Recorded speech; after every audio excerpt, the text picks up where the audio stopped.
Hey guys, welcome to the video. Today I'm going to be showing you guys how to get a 100k fleet, possibly before year 30. This is a build that I found from none other than Montu Plays. Montu's channel is a great resource for people trying to learn the game, because if you didn't know, Stellaris doesn't really hold your hand that much. Well, duh. But let's go ahead and get straight into it. Starting with your government, you're going to want to be a hive mind. This is going to give you access to the Cordyceptic Drone Civic, which is basically going to let you turn pretty much any living organism into a zombie, which includes the dragon that will be roaming in your home system with the Here Be Dragon's origin, which is exactly what we plan on doing. So make sure that you equip that civic. Your second civic is really up to personal preference. You could basically choose whatever you want. For your traits, I recommend going incubators, phototrophic, and aquatic. And then for the negatives, you could kind of just choose whatever you want. So when you first start out, you could pretty much just hit play and play as you normally would. One tradition that you're definitely going to need is the unyielding tradition, because it gives you the defensive zeal perk, which basically just gives a 33% buff to your star bases. And that's basically what the strat is. We're going to be upgrading the star base once we can. There are a couple research options that are required for this strat. One would be the basic strike craft, and the other is star hold. So you're going to have to wait until you get the star hold option and unlock it before you could actually turn the dragon into a zombie.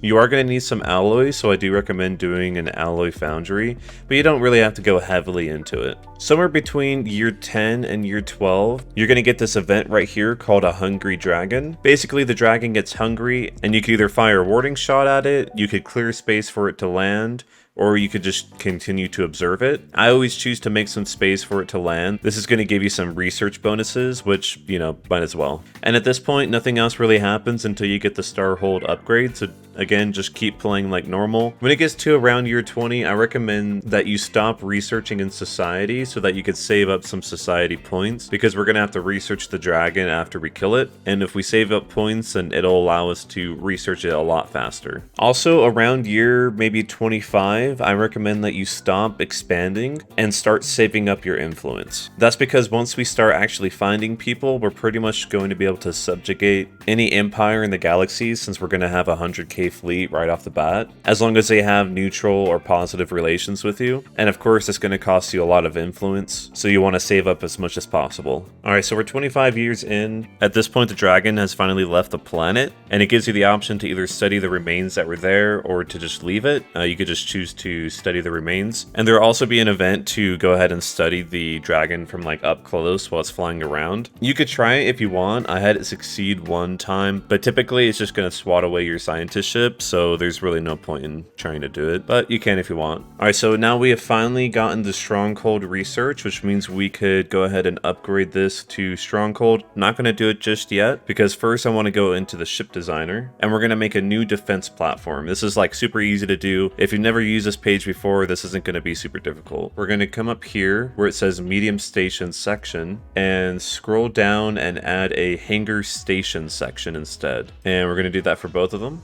And here we have the option for an improved strike craft, and we're going to equip that to both of them. Make sure to add your armor and shields. Also, make sure you turn off auto-generate designs. I'm going to go ahead and rename this one because I don't want it to be the only defensive platform I have, so I'm just going to name it Dragon Slayer. We're going to save that, and now we're going to go to the shipyard in our home base, and we're going to upgrade it to a starhold. And then we could also go over to the defenses tab, and we're just going to start making the Dragon Slayer defense platforms. You're probably going to want about 12 to 13 of these. You want to get to 15k probably. And so what you could do is once this upgrades to a starhold, it's going to unlock 2 more modules where you could add another hangar bay. And this is basically going to let you add another defensive platform. You're also going to want to have a scientist ship just on standby near the home planet.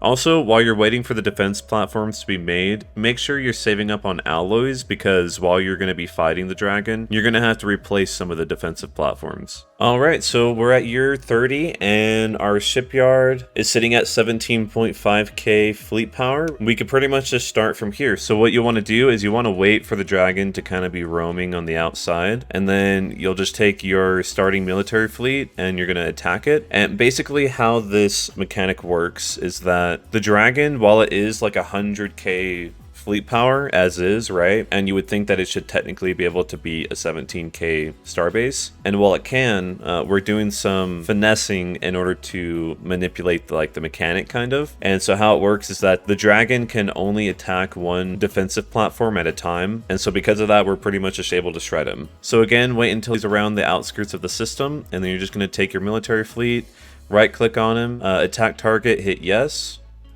and then we'll just watch what happens. Also have this open and have this prepared because he will start destroying some defensive platforms. So as he's destroying them, just make sure that there's a defensive platform in the queue while you're attacking him. Here we go. The ship got melted. But if you're looking at his health here, he's getting just melted immediately. And there we go.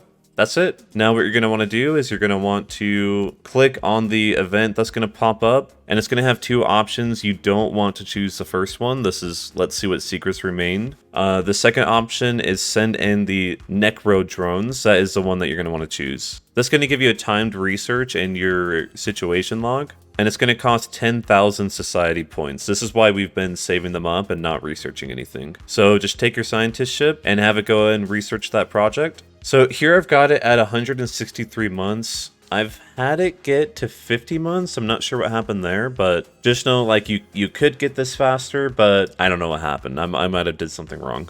You're also going to have a situation pop up here, and there is going to be an event pop up that you're going to want to look out for, because if you choose the wrong option, and I did this before, if you choose the wrong option, it's going to totally ruin your entire run. And I'll show you when it pops up. Alright, and here is the event. This is the event that totally screwed up one of my runs, and it's this kill the pest option. Do not, under any circumstances, do not choose this option. Basically, I wonder if it'll actually show me them. Yeah, there's a few baby dragons here, and if you choose kill the pest, they're going to basically attack you, and they do not have the same mechanic as the big dragon.